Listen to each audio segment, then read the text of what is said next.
Dobro večer svima. Pošto je predsjednik sve rekao, stvarno, nema šta da se doda, ja bih samo rekao i podsjetio da sam bio obični vođa puta naše ekspedicije u Parizu, u najljepšem gradu, što kaže Hemingway. Pariz je jedan praznik, ja mislim da je bio i praznik srpskog sporta, a momci i devojke će da vide šta su uradili tek kad izađu napolje.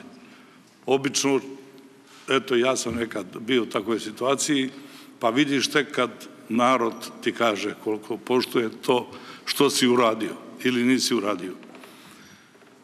Tad smo mogli bolje, mogli smo.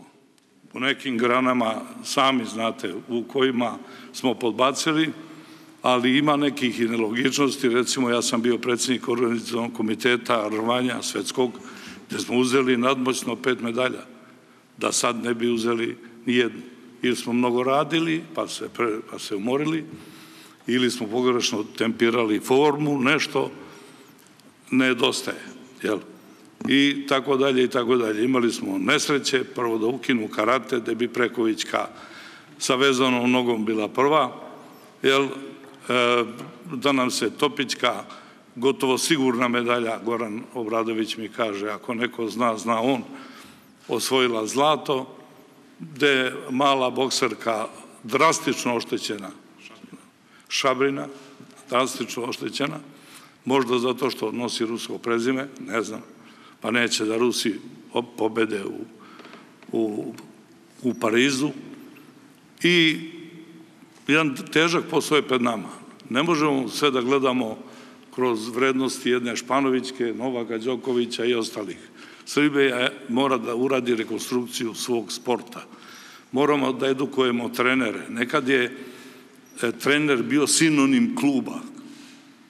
Kad kažete, evo, iz glave, znaće predsjednik, pošto je dovoljno star, Milan Ribar, svi smo znali da je to železničar. Žeravica, Partizan. Novosel, Cibona. I tako dalje, i tako dalje. Prema tome moramo da razvijamo trenere, gde smo stali. U mom sportu su Grci uzeli primat i otišli širom Evrope, a ja koji sam jako slab bio u drugoj beogradskoj gimnaziji iz matematike, samo da kažem da od svih ovde momaka i devojaka njih 29, ako se ne veram dobro, nosi medalju oko vrata. To je mnogo veliki uspeh za jednu ovakvu zemlju kakva je Srbija, ove veličine, ove finansijske moći.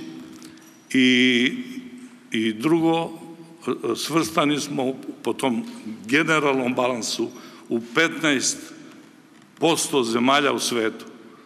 Ispred velikih sila, mnogo ljudnijih i tako dalje, i tako dalje. Moramo, i posljednje što hoću da kažem, moramo da gajimo domaćeg igrača. To mora da bude strategija. Ja sam s Jugoplastikom sve osvojio bez jednog stranca.